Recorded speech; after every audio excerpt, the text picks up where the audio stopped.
What is your advice for people who are watching? I mean, you seem to know so much about the workings and, of the brain. What is one thing that we should be doing, whether it's every day or every now and then or whatever it is, to nurture our brain that we're not doing? Play. Play? Yeah. Can you explain that further? Like, people think the only way to stimulate your brain is doing top 10 derivative equations. Do these in every day and your brain will be genius, which is completely false. Like, a lot of people think learning is hindered by play, but learning is play.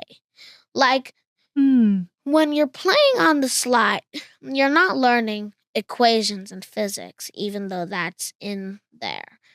But you're learning social skills and emotional skills and how to cope with pain, because how do you know not to jump off the slide if you don't jump off of it and get a scrape on your knee? Or how do you know not to try and bike down the biggest hill until your brakes stop working and you get caught on a rock and you break your leg? You need to learn these things, as my mom calls them, home sense, in order to survive. Because you don't want to turn out young Sheldon. Like, you have all the book smarts and genius, but you have no emotions.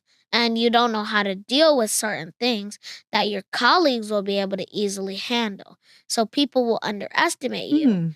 And they'll probably think you are... Interesting.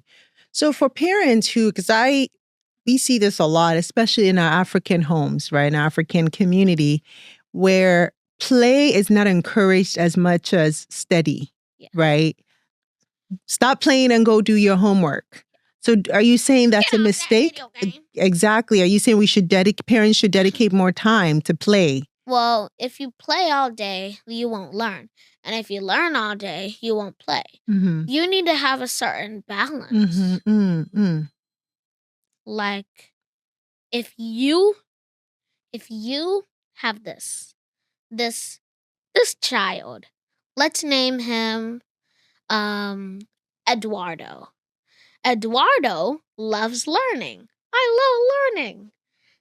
But the problem is his parents take this as an opportunity to force him to study and learn all day. Can I please leave the home? No, you must study for 10 more hours. Oh. Then Eduardo grows up and he has all the book smarts, but when he goes into a job interview, so what are your skills? I have 3 PhDs and 10 doctorates. Oh, that's great. So what are your social and emotional skills? I can order at a restaurant. Get out. Wow. I mean, you make a lot of sense. And I did it with play. Yeah. Yeah. And so for you, science is play and play is science. Would you agree with that? It is. Does that make sense? Yeah. Science is in everything. So even work is science and science is science and you are science. Yeah. Tell me about your parents, right? And I'm going to have them on in a little bit, but tell me a little bit about them and what was it like, or is it like, because you're still young, growing up at home with your parents? What's an average week like for you, a weekend like for you? Tell me more. I have so much fun. Wow. No, I'm just kidding. It sounds like you do though. Yeah, I have do. A lot of fun. Yeah. They love to cuddle with me. Aww. Well, they love to cuddle with me. I just barge my... Your mom just rolled her eyes. Yeah. So when I barged into their life, at first they thought I was a typical kid. Until I showed all these superhuman feats. And then they started to kind of shift their life towards me. The thing is, the reason why my mom is a stay-at-home mom is because she decided she needs to nurture my skill more so that I could grow into a well-rounded human being. Yeah. Albeit we do have some daily struggles, like, when I forget to take something off the table and they remind me, and Yeah. they're just training me in home sense while Home I train sense. myself in science. So tell me about some of the home sense, right? Like, do you have chores that you have to do at home? What are some of your chores? Well, chores, sometimes I have to wash the dishes. Mm-hmm. And there was... Are you as good at your home chores as you are at science? Or do you have a little bit of work to do with the chores? Okay, Mommy said no. Okay, Sean. So we need to apply the science, right? Yeah. The science skill into your chores. Stop right, giving Mom? her ideas. Come on. Somebody put a blindfold and some earplugs on her for this. Wow. So sounds like you have a lot of fun, at home. Yeah. How do you think your parents created the question rather is, what type of environment did your parents create for you that you think helped you nurture your passion for science and the incredible work that you're doing? I just wanted to talk about this. So my parents, the thing about them is they're a little more lenient than a lot of parents with the same ethnicity as ours. The thing is, my mom was actually just like me, very gifted and wonderful.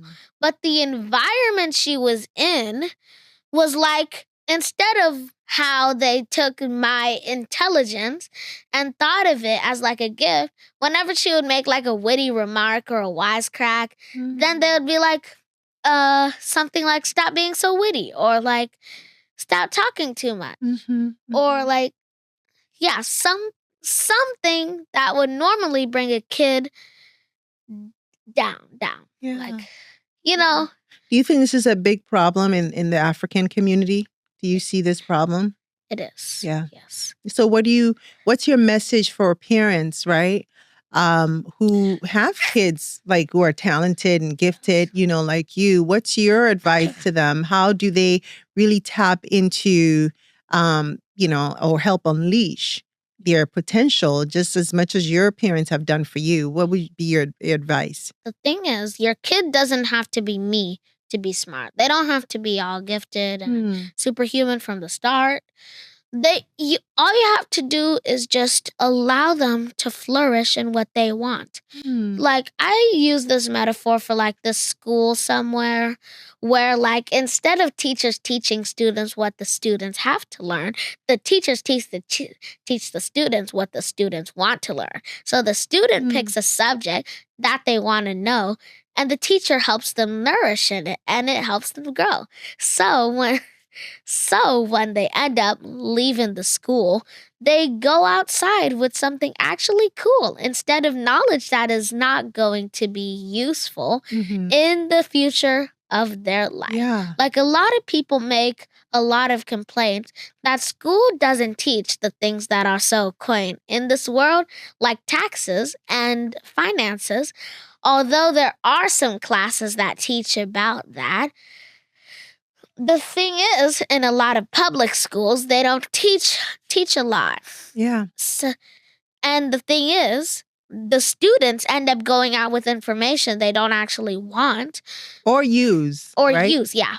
But the thing is, same thing happens when parents are too harsh on their kids about learning. They end up leaving with information they're not actually going to use, but it's just going to give them a good resume so they can work at McDonald's prestigiously. So the thing is, parents are like teachers in that school, allowing their kids to nurture in what they choose. And the thing is, kids show what they want to learn at a very young age. So can you share more about what are some of the ways that kids show what they want to learn? Yeah. For parents to look out for, what should we be looking out for? So the way my parents found out was when they put on things like Mickey Mouse for me. Then when Mickey Mouse was on the screen, Oh boy, I cried. But Mm. then when I saw the advertisements for things like ABC Mouse and ABC Ya, then I decided I wasn't going to cry anymore. And I actually paid attention to the advertisements for education more than I did for play. And the same thing could be happening with your kids and you just not noticing it. So my parents switched around the algorithm. They showed me the learning things, and the learning things made me like not blink, not eat for 2 hours. Wow. So Wow. the thing is, my parents thought it was just a way to like distract the baby, like how Teletubbies would work on a normal child.